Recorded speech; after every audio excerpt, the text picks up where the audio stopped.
Hi fellow travelers, and it's me, your travel angel. Now in this video, we're gonna go on a trip to Napa Valley, California. And I'm sharing a few Napa Valley travel tips and tricks to help you plan your trip to Napa.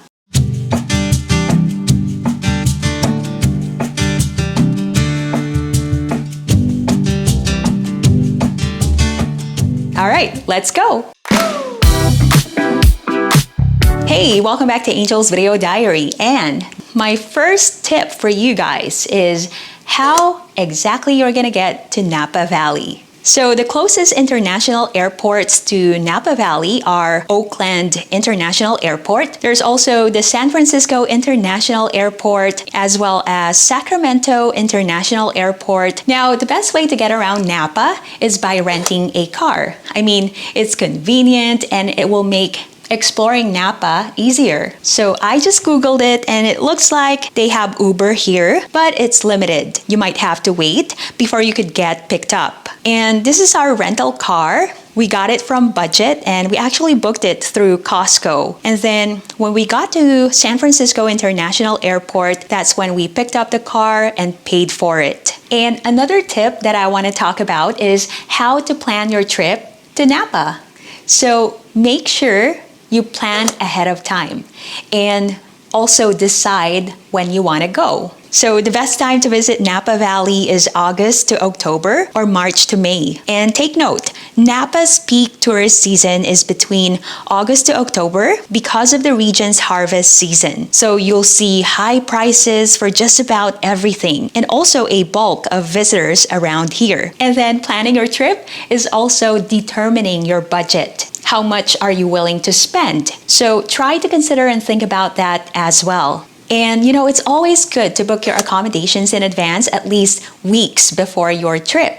I mean, some hotels or maybe inns allow cancellations. So make sure to check if the hotel allows cancellations before booking a place to stay. And also try to consider the type of accommodation you want and the location of the hotel or maybe the inn where you want to stay. I mean, do you want to stay in a luxury hotel, a resort, an inn, a bed and breakfast, or maybe a rental home? And we actually stayed at Bella Brie. I think that's how you pronounce it. So Bella Brie Napa Valley Inn. And we booked this through hotels.com for $350 for 2 nights. So we chose this location because it's near the wineries and breakfast is also included. So typically we try to stay in a hotel with breakfast so we can save a little. And it's also good to book your trip during the off-season to avoid the crowd. Yeah, right now, it's the first week of May. There aren't a lot of people visiting the wineries. The weather is nice as well, not too warm, not too cold either, just perfect. And then you should also pack appropriately.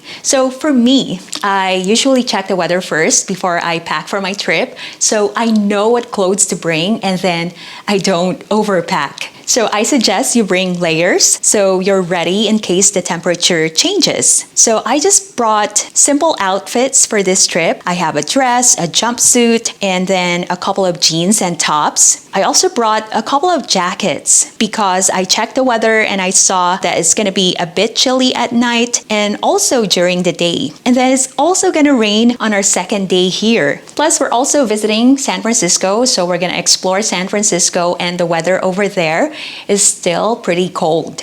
Now, if you guys are new here and you're getting value off this video, make sure to hit the subscribe button and click the notification bell so you'll be notified whenever I would post new content. One of the reasons people visit Napa Valley is because of its wineries. So I recommend that you plan your winery adventure ahead of time so you can prioritize the wineries you'd like to see or check out. Well, if you want a list of wineries that you can visit here in Napa Valley, make sure to check out the link in the description box below after you watch this video. I shared some of the wineries you can visit here in Napa Valley. Napa Valley is known for its wineries, but there are actually other activities they can do here, such as hiking, biking, hot air ballooning, and spa treatments.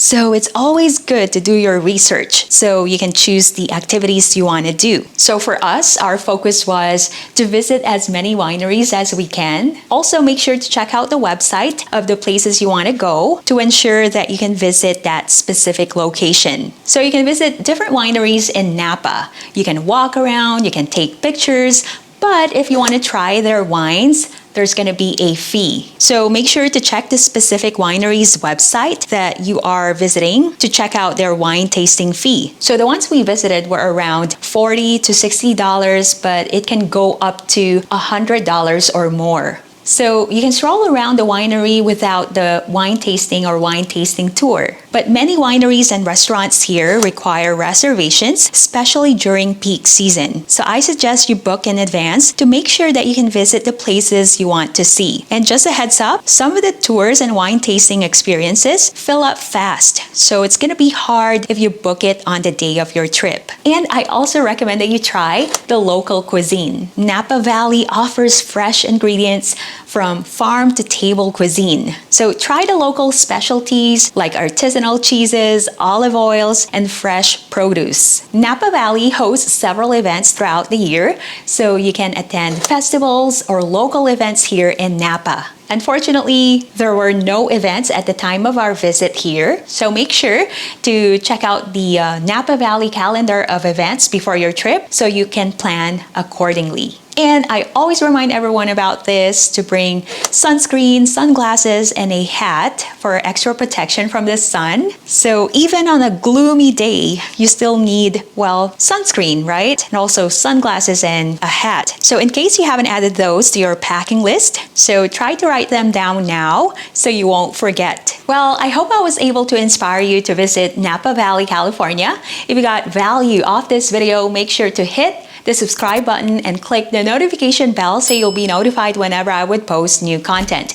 Now, if you got questions, maybe suggestions, make sure to add them in the comment box below. You can show some love and support for this channel by hitting the like and share button. And you can also stay current on my travels. Follow me on social media. That's at Angel's Video Diary. And my TikTok is at I am Angel Alvaro. Thank you so much for watching and see you in the next video.